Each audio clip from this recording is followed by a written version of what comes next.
Good morning and welcome to another episode of the AV Experience, the solo experience. I'm your host, Ryan, and we get on here a couple times a week to talk about AV and what's going on, what's happening with both myself and all of your guys' AV journeys.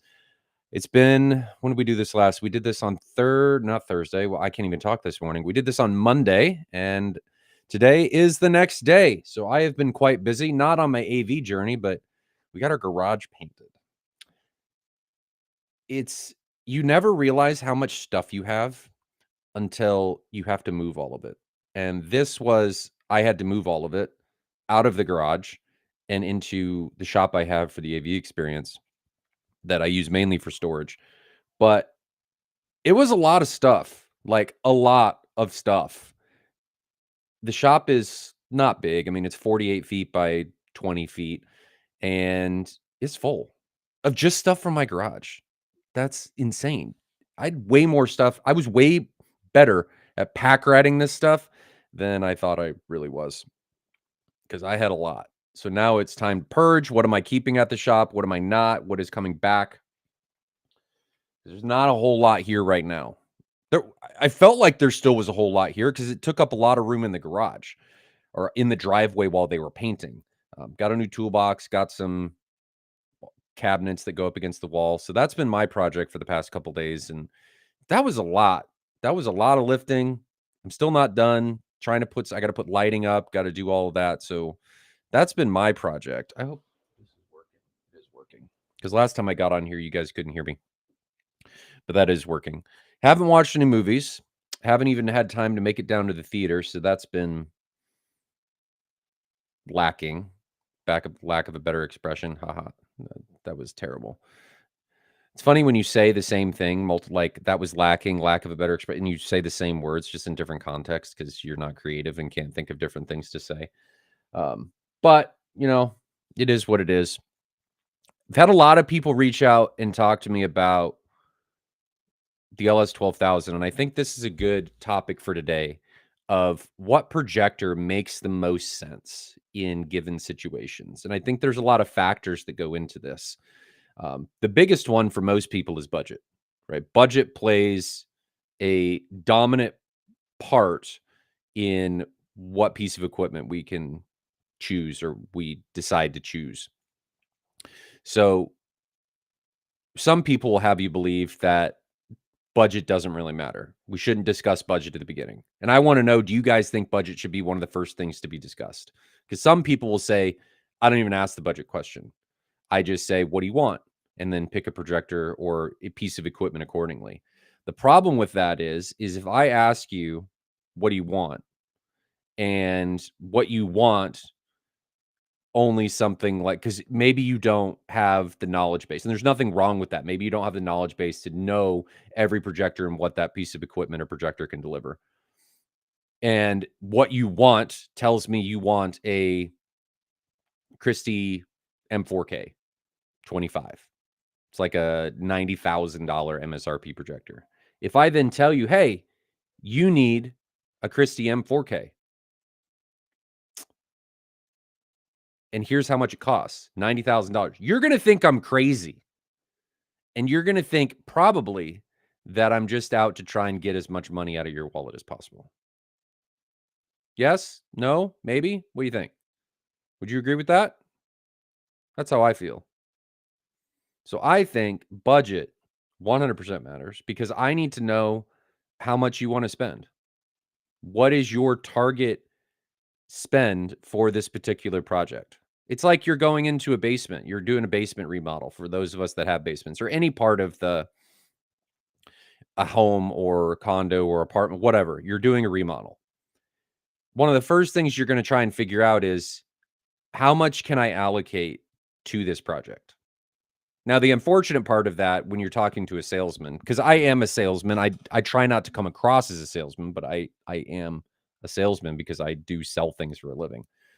One thing that unfortunately can manifest as an impression is, well, the salesman's just going to take my budget and they're going to find the piece that fits and maxes out that budget. And some people may do that, but the other important part to think about is how or what boxes does that piece of equipment tick? And is it that expensive because I'm trying to maximize the amount of performance that you're getting, right? So that's typically what I'm trying to do. I'm trying to get you the best bang for your buck. And usually that's maximizing your budget, unfortunately. MW says budget goes with screen size. To an extent, there are times where I may recommend a projector that is cheaper for a bigger screen. It just depends on what you're trying to do. Uh, as an example, I may recommend something. Let's say you've got a 200-inch screen, big screen. I may recommend, depending on your sensitivity to RBE, a Christie 860, which I think has an MSRP of somewhere, I don't know off the top of my head, somewhere between 12 and 15,000. But it's 8,000 lumens, roughly. Instead of recommending something like where some other people may do it, an NZ500 or an NZ900. That won't work in that screen. So I can't say that it's necessarily tied to screen size because there are cheaper projectors that will work. Now, yes, for the same budget, roughly same budget, you could do a QL7000. But my point is that it's not always tied to screen size. It comes down to what they're trying to get out of it. If I ask them and say, what do you value more? Do you want brightness? Do you value blacks? Do you need both? Both is where it gets more expensive because you can't make a compromise. It's like, I can't trade one for the other. I need both. Well, then we're moving into more expensive territory because in order to get one of those really, really good at a cheaper price, you got to give up something else. You're always giving up something. If you want both, you're giving up money. If you want one or the other, you can drop the price. If you want none of them, you can drop the price further. You can just get a poo-poo projector. You get my analogy. But if you did like an NZ900 as an example for 30 grand, we're talking about the QL7000 and the NZ900. Your compromise there is native contrast versus brightness, right? I've got 3,000 lumens roughly against 10,000 lumens. Now, the QL7000 does not have the native contrast that the NZ has. The NZ does not have the brightness that the QL has. So if you're on a big screen, which one do you value? Do you want the brightness? Do you want the native contrast? Because you're not going to get both unless you spend exorbitantly more money. There's always a trade-off. There's always a triangle going on, right? There's always money, one piece of performance, another piece of performance. Which two do you want? You're never going to get all three. So that's my thought process on that. So budget king, and I will get to your question, Logan. Let me get through the projector stuff, and I will get to your question.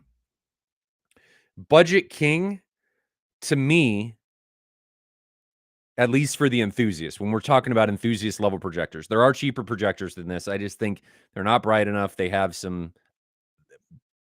other trade-offs, right? I won't talk about them because it'll get me in trouble. I'm not saying they're bad projectors. I think for the money, they're good projectors. To me, budget in the enthusiast circles where we exist starts at between $4,000 and $5,000 for a good projector, right? And that's going to be the LS12000. That's where I think we start. Now, you could do like a 50-40, a 50-50, a 60-40, or a 60-50, depending. 60-50 and 50-50 would be my, I think, recommendations over the 40 series because of their processing. If Jonathan's watching, correct me. I think those have the processing, or chat, correct me. Pretty sure those have the processing. 40 series is just going to be, I wouldn't do those because of HDR processing. So LS12000, I think, is where it starts. You spend a little bit more than that. And when I say a little bit, you're talking in chunks of like $1,000. You spend a little bit more than that, NZ500. You're trading there more contrast, significantly so, a bit better image processing, but you're sacrificing some brightness. The LS12000 will be brighter. Now, will you necessarily notice and like, aha, look at that, it's way brighter? That's subjective, and it depends on the screen, and it depends on the environment. It depends on the screen size. Those are your real entry-level projectors. Gotten a lot of questions about the LS12000 because I do have some in stock. So if you have interest in the LS12000, I'm happy to help you out. But that's where everything starts to me. And that's the best bang for performance projector that you're going to get is one of those two. New out of the box. You can always do used. No question. And there's cheaper offerings. I'm not here to say that there's not projectors that will not do well, depending on your environment, your sensitivity, RBE. There are projectors that are cheaper that can deliver and that people are very happy with. I'm not here to say that. The Valorian is one of them. If you're not sensitive to RBE, it can be a good projector for the money. Is it everything that they make it out to be in marketing? Absolutely not. But it is something that is very good for the money. For a couple $1,000s, the Valerian is very good. You just can't be sensitive to RBE because you will see it, especially on some screens. So all good stuff. MW says, Vidia C5 projector, 6500 lumen Valerian Max killer, apparently. Vida C5. What is this? Vida C5. Let's see.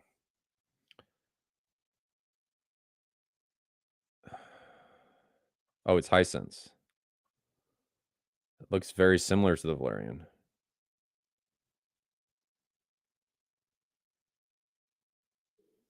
$28,000 USD. That's not right. That can't be right.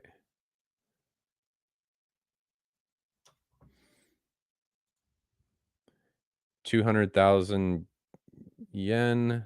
There's no way it's $28,000. Anybody know how much this is? $2,500 on Amazon. That's better. Okay. So model supports 4K 60, 1080, 240, 110% coverage of BT 2020, 8,001 native. Okay. So that is a spec that I can understand. That could be okay.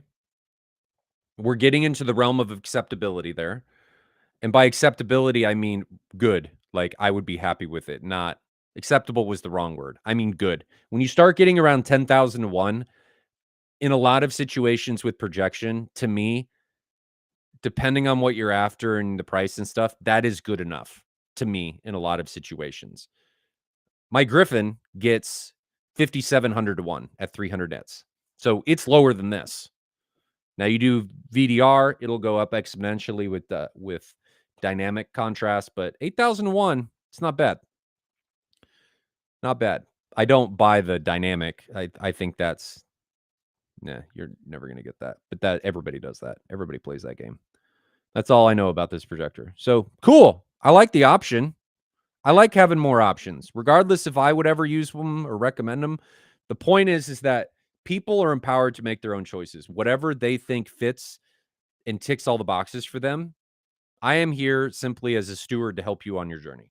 I'm not here to make decisions for you. If this ticks the boxes for you, regardless of how I feel about projectors like this, because a lot of times they don't have motorized lenses. This one might.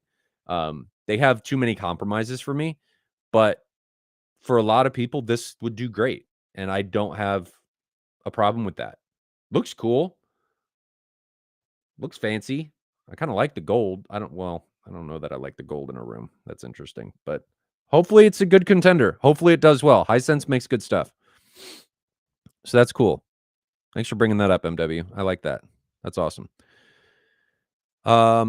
Derek says, such a tricky part of the process. You at least need a rough area of price. Is the client price sensitive? Is the budget fixed? But the scope of the project affects component prices. It does. They all go together. And I think it's just important that people understand what they're trying to get out of it. What do you want out of anything that you're getting? And make sure that if you're building a new theater, that you allocate enough budget to each component. I don't know what you allocate enough. There's a lot of situations. I just spoke to one of my friends who's a custom integrator, and he said, we built this huge room, or they built this huge room, and then they don't want to spend any money on equipment. And that's a problem, because if you have a huge room, that makes things even more important to get what's needed, because you're going to run into even more so distortion. You're going to run into brightness issues because the screen's probably enormous. You're going to run into all kinds of different problems because you made the room big. And you made the room big probably because you just wanted a big room and you want to entertain a bunch of people. And whoever was helping you build that room didn't tell you that as you make the room bigger, your price of equipment probably goes up depending on what you're after, right? You can get PA equipment, but the problem with PA equipment is it's really difficult to hide and it's ugly if you can't hide it. So there's one of your compromises on PA equipment is, yeah, it can be very SPL capable and have really good response, not get into distortion or breakup, but the trade-off there is heinous, horrifically ugly. Big plastic boxes. Not great aesthetically. And aesthetics plays a big part, especially if you want your significant other in a lot of cases to use the room with you or even allow it to happen if it's not aesthetically pleasing in their house. It's just how it's going to be. The worst, Thibault says, the worst thing sometimes having to settle for certain level of because you don't know and having to resell that 3 years after buying. That is called the journey, Thibault. That is the journey of pain. We have all been on it. I have been on that journey many, many, many, many, many times in multiple hobbies. I go into Micro Center. I still do sometimes. I've learned a decent amount after doing this many times where I'll go into Micro Center and I'm trying to do something that very few, if any, people do. And I'm asking for something very specific. Like I need some off the wall capability and I need to be able to do whatever. And I'll ask a salesman, like, oh, yeah, you can do this and blah, and I'll do it. And then it won't work. And I knew when I was buying it in the back of my head, there was a voice going, don't do it. It's not going to work. Don't do it. Don't do it. And then you do it. And that voice, it's like a lemming just jumps off a cliff because it's had enough of you not listening. Voice in the back of my head just gave up. It's like, I'm out. I'm done. I'm not doing this anymore. Peace. I've done that so many times. I've done it in the home theater journey. I've done it in my PC overclocking stuff. I've done it in my combat flight sim Twitch stuff. I've done it in cars. I'll buy something because I'm like, I don't want to spend that much money and I think this will do it. And I'm compromising sometimes way more than I should. Sometimes I'm not even compromising. That product just won't even do what I want it to do. And then I end up, as Thibault said, having to sell it at a loss if I can't return it and go do it again. So now, not only am I wasting money, I'm wasting my time, which in a roundabout way is also wasting more money. So I learned, get what my gut tells me to get. I may have to spend a bit more. I may have to wait a little bit longer before I buy that thing, but I'm going to be happier in the long run. So Thibault, that is the pathway of pain. And I think we are all familiar with it. Ryan, I will come back to your question. I'm trying to stay on the projector and budget stuff. I am starring them. Get that one.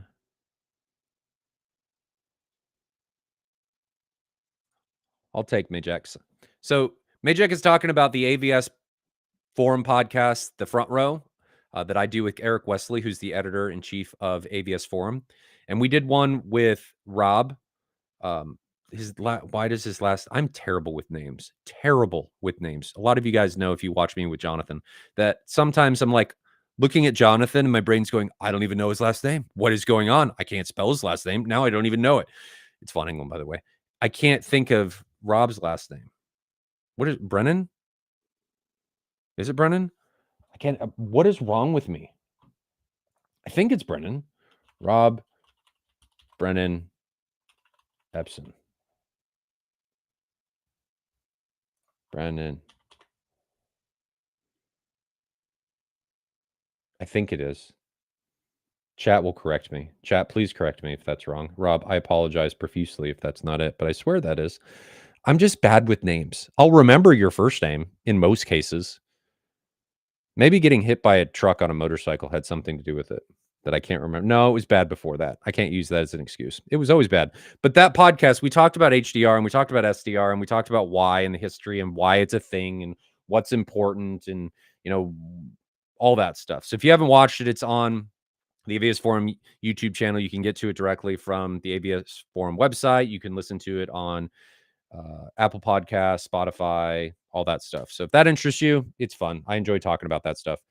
But now let's go back and talk about some questions. So if you guys have any questions, related to the topic of budget and how important it is to building out a system, building out a new room, and like, feel free to drop that in. I will get to it, but we're going to go to some questions. So Logan asks, do you recommend Storm as only a media room pre-pro or whole home audio processor?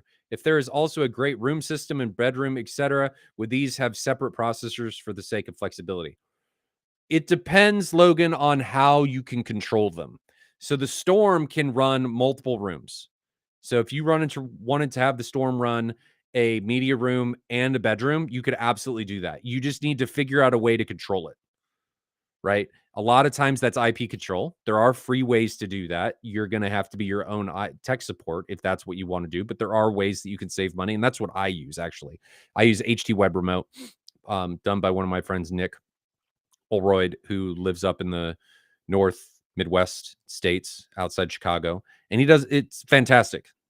So easy, my family can use it without me instructing them how to use it.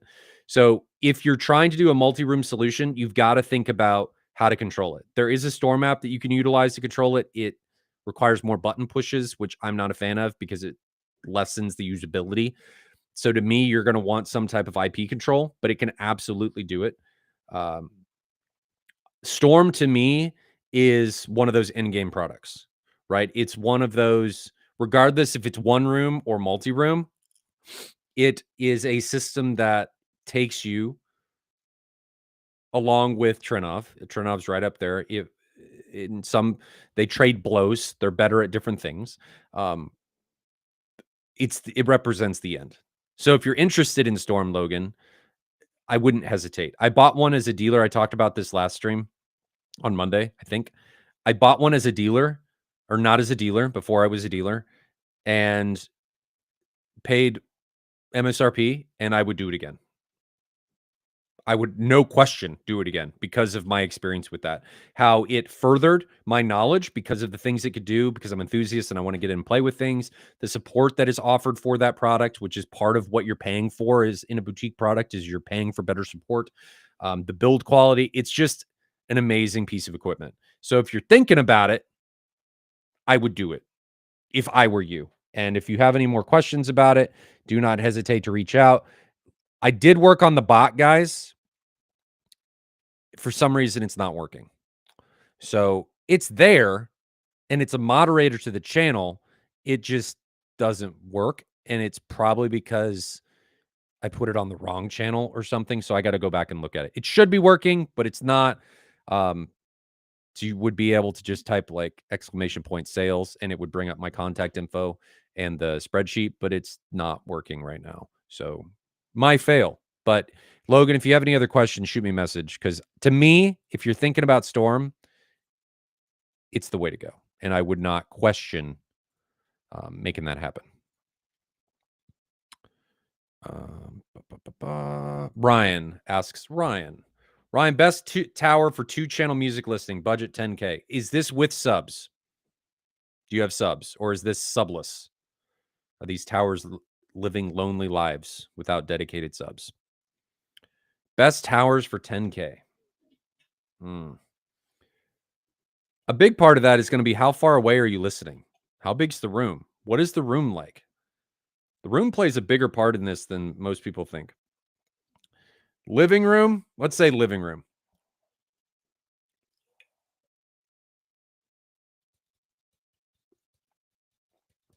Living room. What did I do? What have I had in my living room? I really, in an untreated living room, you have 4 subs. I would do, well, before I say I'm going to tell you what I would do. Ryan, just tell me what kind of room this is in. Is it treated? Is it untreated? In my living room, totally untreated. Big, really tall ceilings. I really liked the Kef. I had Kef Blade 1s, and I really liked how they sounded. And what do I mean by that? That room feels big. It's got really tall ceilings. I already said that. It's very bright. There's a lot of light. So your brain says, okay, I'm in this room. I know how this room should sound. We don't think about that, but subconsciously, your brain's going, things should sound this way because we are always dealing with reflections. We're always dealing with distortion. Our brains just tune it out. So we're getting stuff bouncing off the walls, a big room. We're going to have more of that. It's going to sound more spacious, right? It's like an echo. You're going to have how the sound propagates through that room is going to tell you subconsciously a lot about that room. Mine a big room? Mine a small room? Does this room have tall ceilings? Are there windows in here? There's a lot of things that go along with that. And to me, subjective opinion, ladies and gentlemen, this is my opinion. This is not rooted in anything objective. This is what I found that I like. I like a speaker that makes sense for that room. So if the room is really big and it's kind of echoey, there's not a lot of treatments or anything in that room. And if I talk, right, blah, there's sound spewing out of my mouth in a cone, it's going to echo. That's how it's going to sound. I want a speaker that does kind of the same thing because I want it to sound natural. So when I put the Kefs in there, they have a really broad dispersion, very wide. They sounded very natural in that room. It sounded more appropriate to that room. I have had very narrow dispersion speakers in that room, and while they measured better than the Kef, because they were sending sound right there, I don't think I liked the sound more. Subjectively.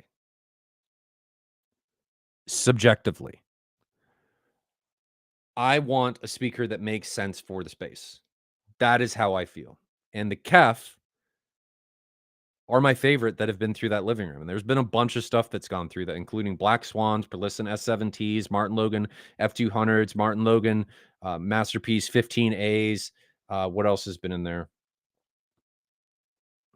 There's been some others that I can't think of their names right now. And the Kef Blade 1s. And the Kef Blade 1s were my favorite. No question. So for $10,000, probably a pair of Kef. If you're not trying to go ridiculous SPL, because they're not going to do it. They are not reference monsters. That's what I would do. And if you want to talk about that more, shoot me a message. If you rewind, I put up my email, and I won't do it again to annoy people, but shoot me a message. We can get you taken care of.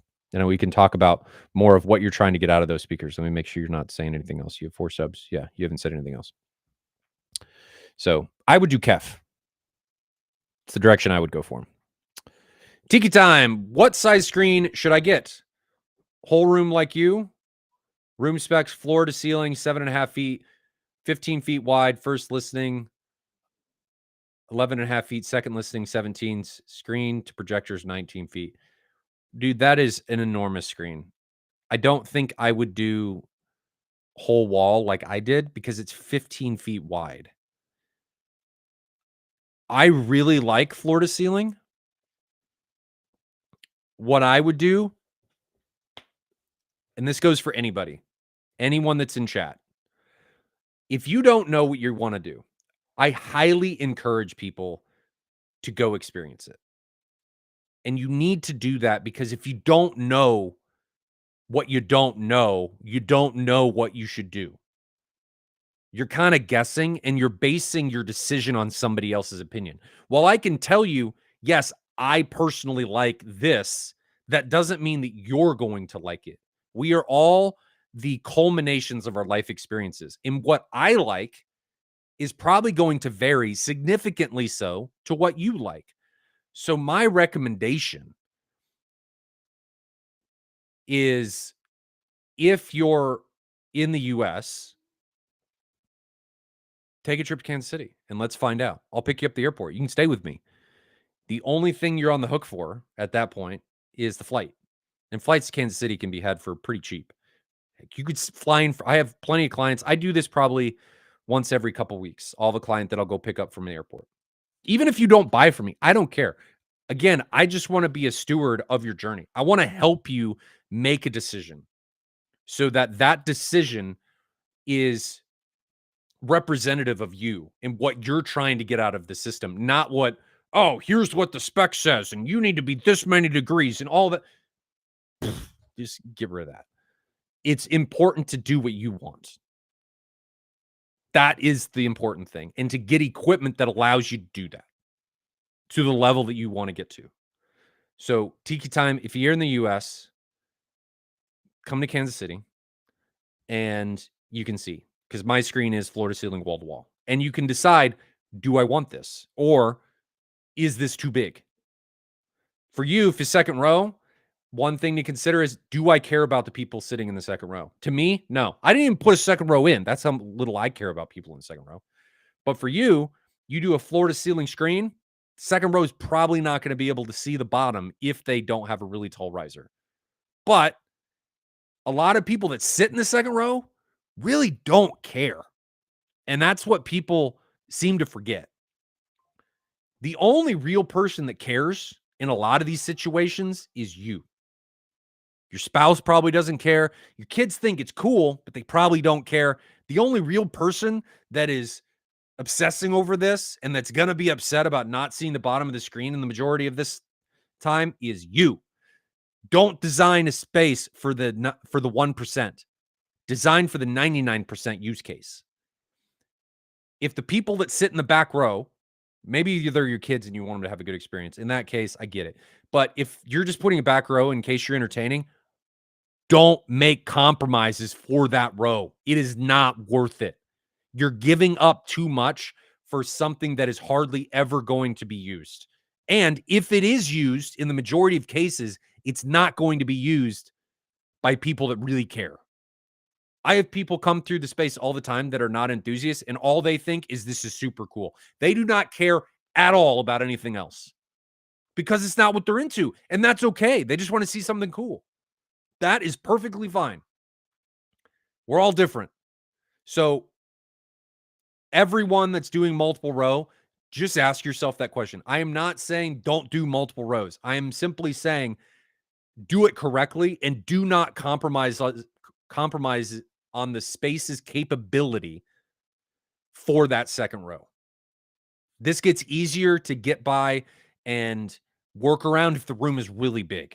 Because if the room is really big, you don't have to compromise hardly at all for the speakers, as long as the speakers can performance-wise do it. Because sound will use 6 dB for every doubling of distance. And as the room gets bigger, that doubling of distance increases in size.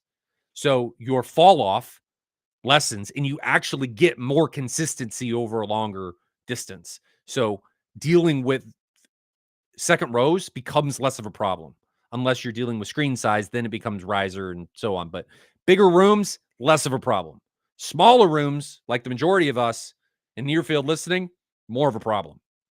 So just remember that. And if anybody thinks they want to come listen to the space, I am always open. My wife has accepted that I'm a weirdo. Shoot me a message. I will pick you up from the airport. If you need me to host you, I will. We can potentially go see other theaters in the Kansas City area, though I can't promise that. But it is worth seeing because it defines what you want. Regardless if this room, if the Mad VR Experience Center, which to me and a lot of other people represents the end in what is possible in home theater. Like it is the end.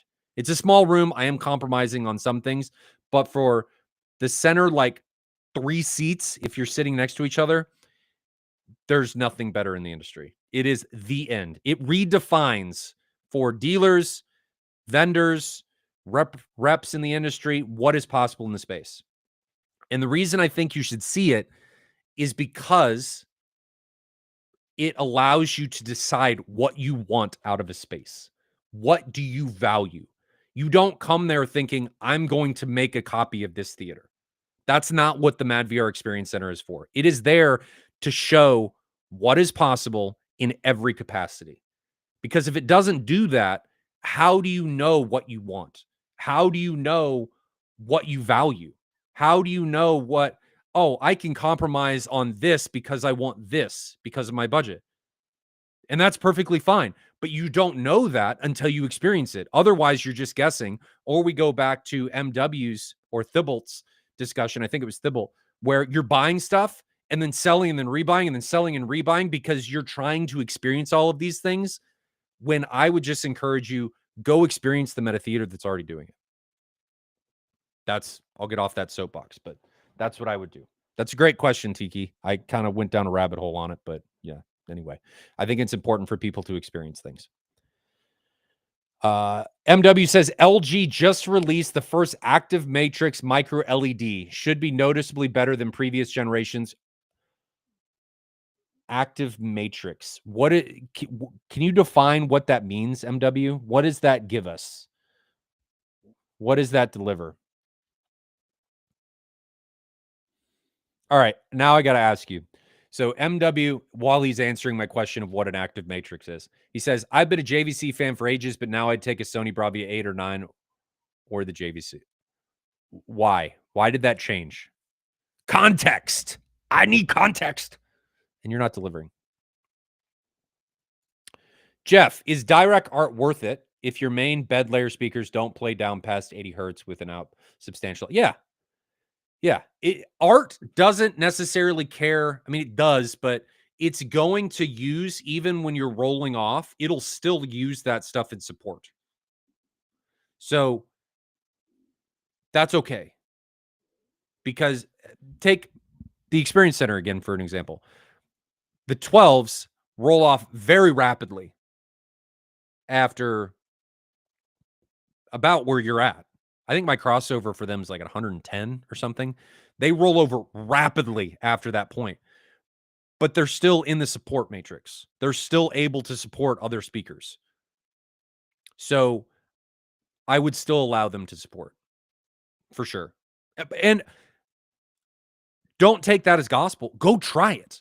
Go build, save a template with them supporting and save one without and try one and then try the other.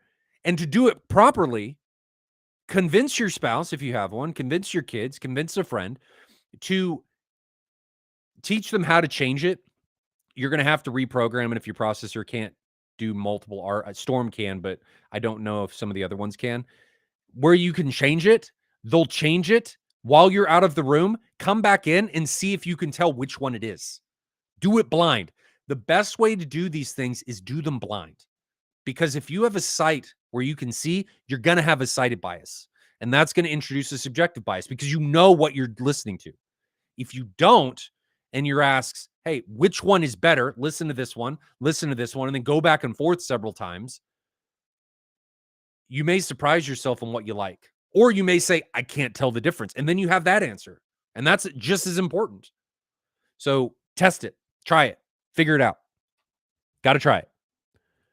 Any inside news about the audio control DPR 16? I have no idea. Big Street Cinema. Cinema.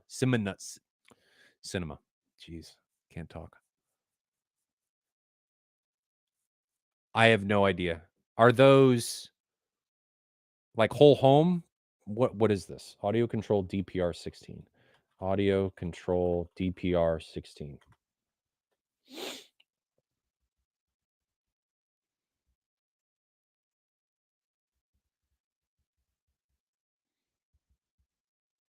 So is the DPR analog and the APR is active using AES? Is that what that is? How much are they? Hyperion series. Do we know how much these are yet?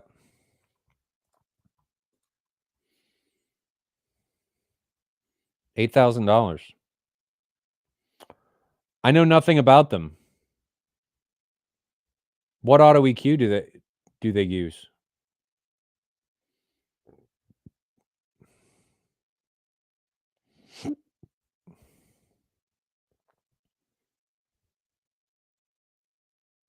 DPR. Huh.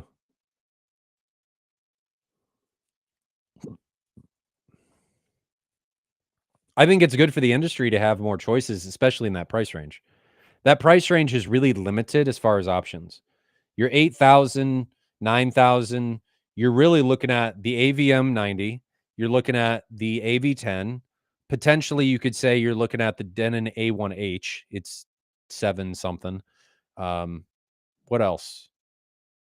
Not many options there in that price point. So I'm happy that there's more options. That's great. I have no experience with audio control and zero, even less experience, negative experience with audio control now that AV Pro has them. I hope it's good because I want it to be an option. That's great. MW, no, I did not mean he should get the Kef blades for 10K. That is not what I meant. I meant that's what I use. And Kef does a very good job of having that same signature. The blades are an extreme, but that same style, signature sound through their product line, especially the reference. You could do reference bookshelves, and I think that would perform phenomenally in that space for 2-channel listening. He's got 4 subs. You don't need towers for that.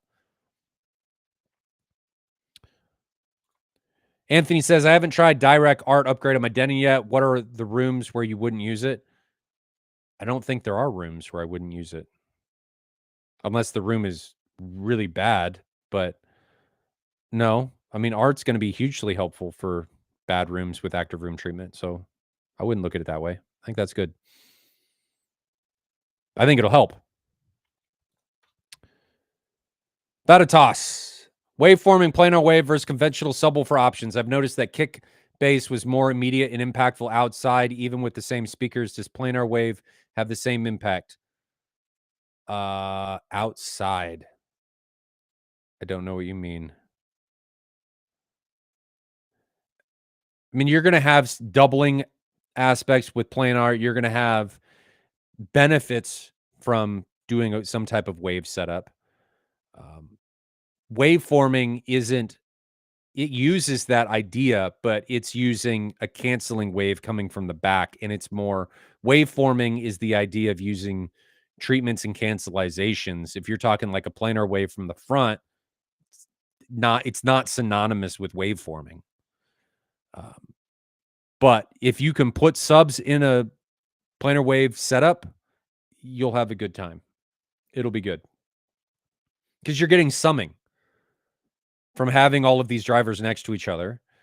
The surface area, the power, you're getting benefits not only in the response but in the capability of the system. So there's one in Kansas City that has 80 12-inch drivers on the front wall. It's going to be awesome. I already know it's going to be awesome. I've never heard it. Giordano, do you want to see your feet in the view with floor to ceiling screen? You don't have to. I do because I have chases. You can do it different ways. You don't have to see your feet. You just like seeing feet, Drew. I'm calling you out.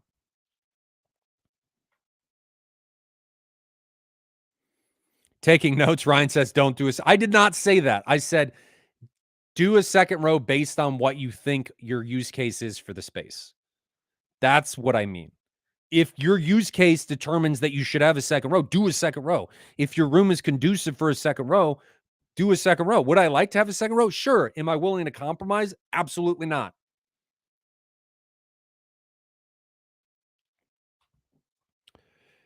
STL Sports Audio Fam. When I put it in my theater, I envision this family bonding place. Nada. 99% of the time watching just me. Yes, we have these ideas that this is going to happen. And because that's what we want to happen. And then it doesn't happen. And that's okay. But don't build something for this idea that may not come to fruition. One row in a lot of cases is good enough for a family. You can throw in beanbags. You can do all this stuff for temporary seating. Don't do permanent seating because you think it might happen. Temporary seating, a lot of times good enough. Excellent point, sports fan. So this MW is answering my question of what is active matrix, because LG just came out with this.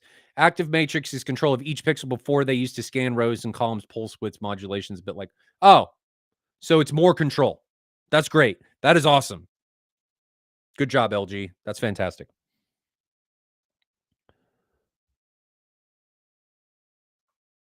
That's fantastic. Okay, I'm still going. Best demo scene in Pacific Rim. I like the first fight where Gypsy Danger gets taken out. His brother dies. Spoiler alert. That is my favorite one because I think it's darker. It's got the brights. It's got the light. It's got a lot of bass. I doesn't have much music. I think that's my favorite. A lot of people like the fight in Tokyo where he's using the ship as a sword. Okay, problem with that movie. I love the movie. It's a dumb movie. I love the movie. It's fun. He's got a freaking sword in his arm. He has two swords in his arms. Why is he using a boat? And why does he not use the sword earlier? I feel like that was missed opportunities, and you're fighting very poorly when you got a mother trucking sword in your arm and you're not using it. And she says when they're in the air with the bird thing, we got a sword. He's like, oh yeah, we got a sword. And I'm supposed to have to know how to use this thing.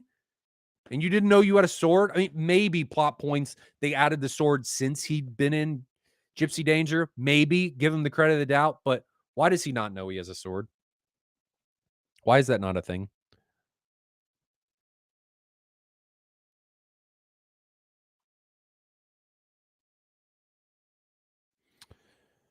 I read the following on the CEDIA white paper, room volume, square foot. Are you asking like how much, what reference would be, what capability you need for speakers? Is that what this is getting at? I don't know what this is getting at, Stephen. Enlighten me. Would you do 2 large surrounds, ham Rammer 12, or 4 smaller ham Rammer 8s? I can fit 4 ham Rammer 12 due to room restrictions. Don't need the added headroom, but improved frequency response for art. How close are these speakers to you, Torsten?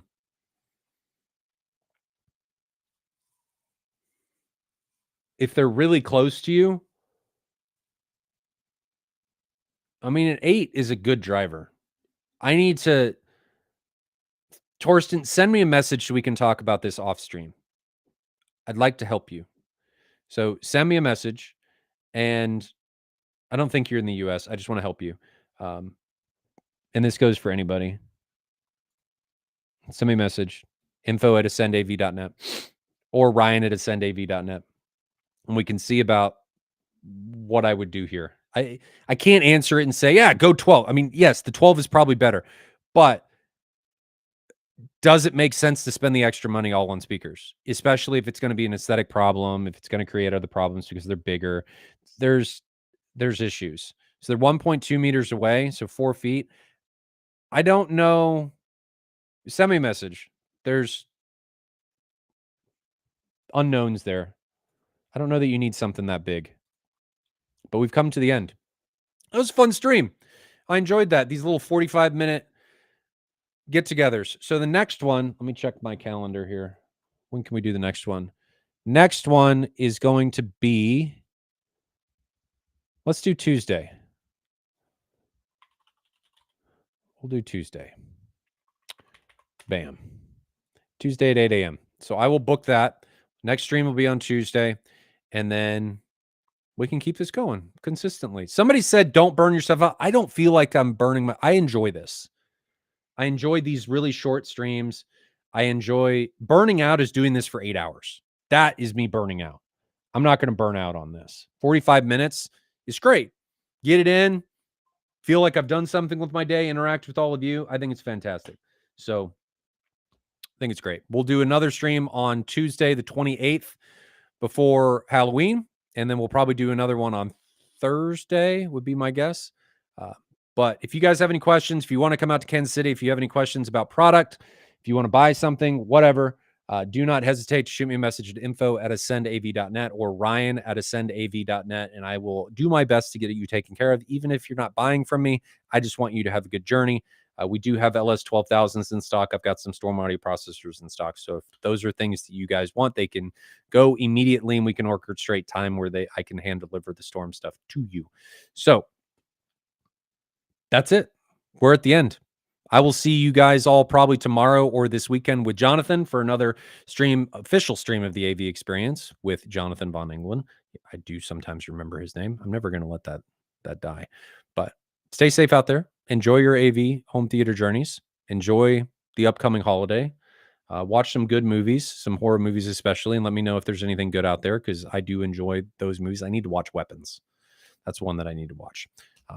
But if you got any good suggestions, drop them into the comments on the video, and I will try and watch them and convince Jonathan to watch them like this with his phone because that's how he does the horror stuff. But anyway, enjoy the stream. See you guys next time, probably tomorrow.